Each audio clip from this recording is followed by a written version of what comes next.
Posted by you/note moving in _ I'm very annoyed, he didn't even speak to me about it. We had so many discussions about moving in together, getting married, and then he goes and purchases a truck $2K more than his yearly salary. If you're asking how can a truck be $87K, that's the price you get when you put every addition you want on it. He showed me the truck expecting me to be excited, and I was livid. When he bought this truck, we were only a month from moving in together. We got into a bad argument where he told me it was his money and he could do whatever he wanted with it. So I said fine, and I told him I'm not comfortable moving in with him anymore. I asked my landlord if my apartment was still available and if I could renew my lease, and they said yes. Now my boyfriend is saying he can't afford his place and his truck. I don't feel bad. You should have thought of that before buying something so expensive without talking to your girlfriend of 2 years. I have had some of his friends' girlfriends reach out to me and say I should support him, and one even said that I'm not loyal and this shows I wouldn't support him if we were married since I run away when finances get bad. That's total BS. He didn't lose his job or get hurt. He bought an expensive item without discussing it. I have been trying to get him to return the truck because it's already affecting his finances badly. He has only had this truck for 2 weeks, and he is worried that in the next month or two, he won't be able to cover all the expenses he usually has.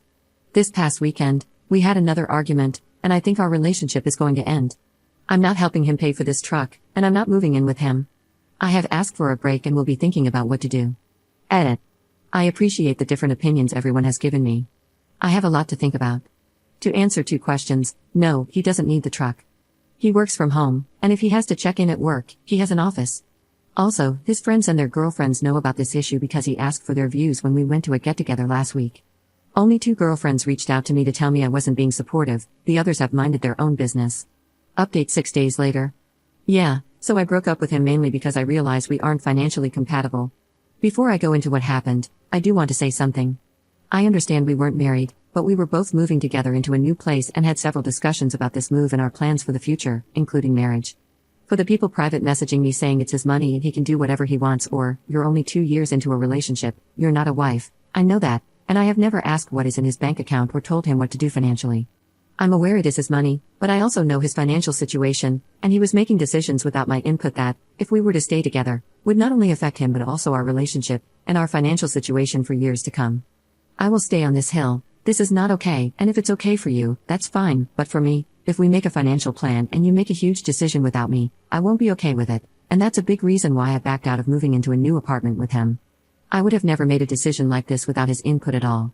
The main reason why we decided to move in together was to take the next step in our relationship but also to pay down our debts. I now have $22K in debt from student loans and a car. When I met him, though, it was around $60K, and I was basically living on credit cards. Within the first couple of months of us dating, I saw how hard he worked, and with a salary of $85K, he was making huge progress in paying off his loans and credit cards. On my end, at the time, I was only making $50K. I honestly saw his work ethic and was like, wow, and got serious about my debt. I got a second part-time job where I was making $32K a year, bringing my salary to $82K. I did that so that I could pay off my debts faster but also so that we could be on equal footing when we moved in together and he didn't have to pay significantly more in living expenses than me when he had more debt. We did a complete budget months before we moved in together and realized that we would each have $700 extra a month to put towards our own individual budgets. This is why the purchase of this truck was so surprising to me. We had planned this move for months. We had a budget, and he destroyed that plan with the truck. If he wanted a new car, there are plenty of cars he could have gotten that would have fit into the $700 monthly surplus he had. Anyway, for the past few days before we broke up, he tried to show me that this truck was a good financial purchase and we could still move in together. He told me that he had actually budgeted for this and could show me how he could afford this. I wanted to hear him out, so I went to his place, and he had 2 budgets. He said he had been thinking of getting this truck for some time and he had worked out a budget beforehand. He showed me the first budget, and after his truck, insurance, expenses, and his debts, he was left with $115 for the month. I noticed with the first budget, he didn't include groceries, his hobbies, going out, or even gas for his car. I asked him how $115 was enough to live off for an entire month.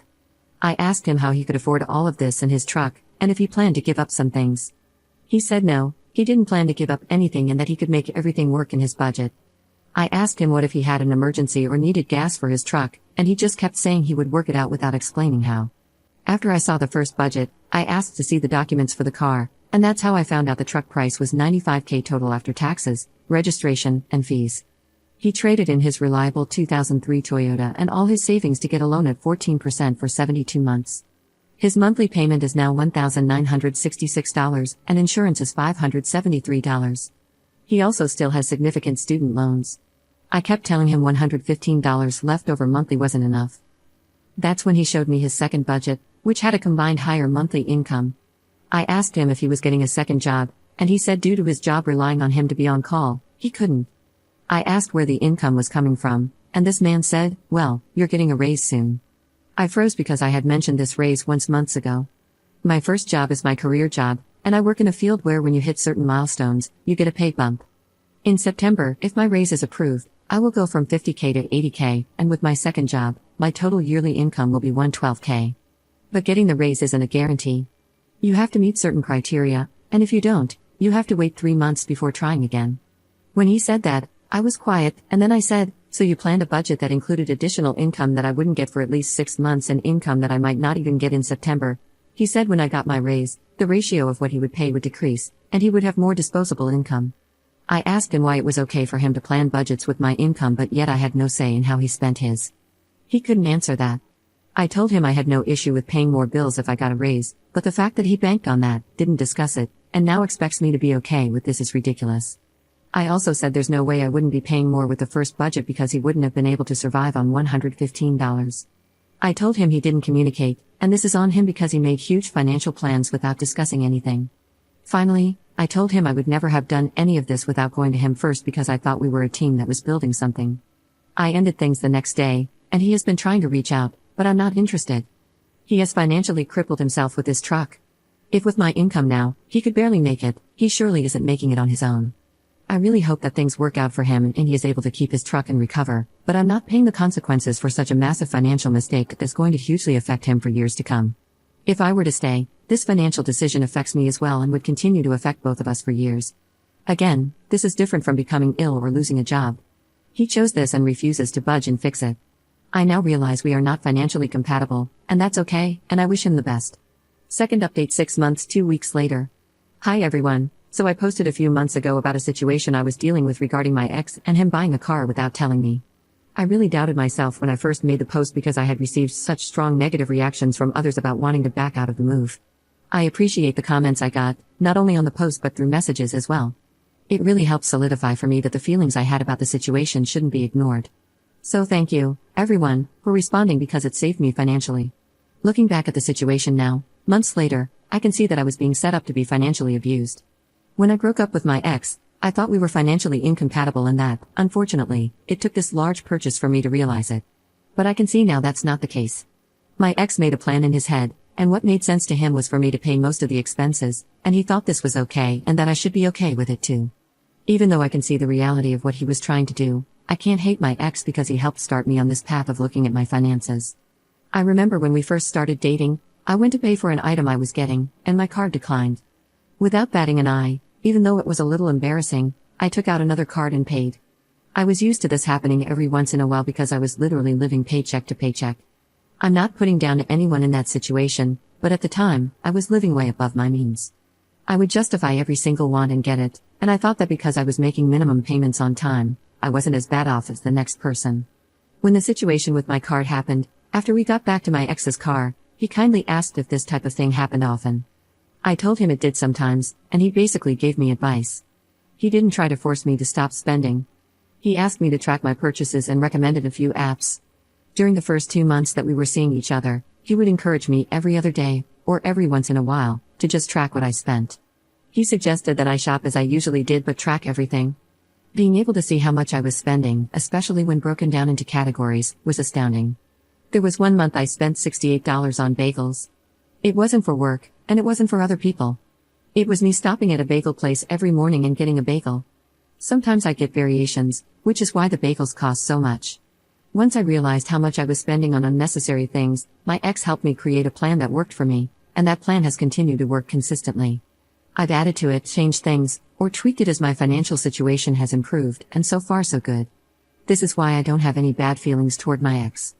He never pushed me to pay my bills in front of him. He never saw credit card statements on apps or anything, he only kept encouraging me to look at my finances and fix them. He helped give me the foundation to start managing my finances, and I thought we were on the same page. Because he was so strict about finances and frugal, the truck purchase came as such a surprise to me. It was unplanned, not discussed, involved a large amount of money, and just knowing his general financial situation, I know without a doubt there was no way he could afford that truck. I'm not trying to paint my ex as a saint. I'm simply explaining why he had such a positive impact on me financially. So when the truck purchase happened and he refused to budge, I was honestly shocked. Seeing how bad the situation was, I had to walk away. It's been about 6 months since everything happened, and I'm doing very well. I recently paid off my student loans last month. Now, I only have my car left, with just a few grand to pay off. I also have a small savings. Because of that, I've shifted my focus and am putting the majority of my income toward my car. I'm not rich by any means, but I'm definitely living within my means, and I'm okay with that. The last 2 things I want to update on are my raise and my ex's truck. A few people messaged me about the raise, and unfortunately, I didn't get it due to a big mistake I made on a project. Once I realized the mistake, I knew it would jeopardize my chances because it happened so close to my evaluation, and as expected, I didn't get the raise. But I fixed the mistake, and when I get reevaluated in 3 months, I'm hopeful I'll get it this time. Losing the possibility of the raise made me realize even more that I made the right decision because I would be in such a tough spot right now if I hadn't ended my relationship. With my ex, we've spoken only once, and that was when we broke up. I cut off communication completely because he was still trying to fix things without addressing the truck and the fact that he was keeping it. I know from someone close to him that, 4 months after we broke up, he did a voluntary repossession. I also know the truck is gone because he deleted all the pictures he had of it. I was actually relieved to hear that, for his sake, because hopefully, he can start fixing the situation he got himself into. I genuinely want the best for my ex, and I don't know the thought process that led him to get the truck or what might have influenced him, but I hope he can get back to where he was and make further improvements. The relationship is finished, and there is no hope of rekindling anything. Even though he returned the truck, I could never go back to him because the trust is gone. It wasn't just about the money, it was also about him making such an important decision without me, expecting me to go along with it, and then vilifying me when I had legitimate concerns. I can't move past that. Yes, money isn't everything, but I can't stop thinking about what my life would be like now if I had stayed. My student loans wouldn't be paid off. We would both be broke and in worse financial positions. All of these factors would have negatively affected the relationship, making it unhealthy. I'm glad we broke up, and I have forgiven him for what he tried to do to me. I stand by, and will continue to stand by, the belief that finances are a deal breaker, especially when your partner isn't listening to you and makes decisions that impact both of you. If you don't agree, that's fine, but these last few months have proved that to me. So that's my longish update, and again, I really want to say thank you to everyone who responded to my first post. I was honestly leaning toward staying with him and not moving in, and I think in the long run, I would have been financially devastated and taken advantage of. Reading the different opinions made me realize not only how bad the situation was but also how much worse it could have gotten, so thanks. A very, very, very small humble brag, I posted my paid in full student loan email on my profile, so if you want to see it, you can click that post, but no pressure. Sorry, I'm just so proud of that fact, okay, bye.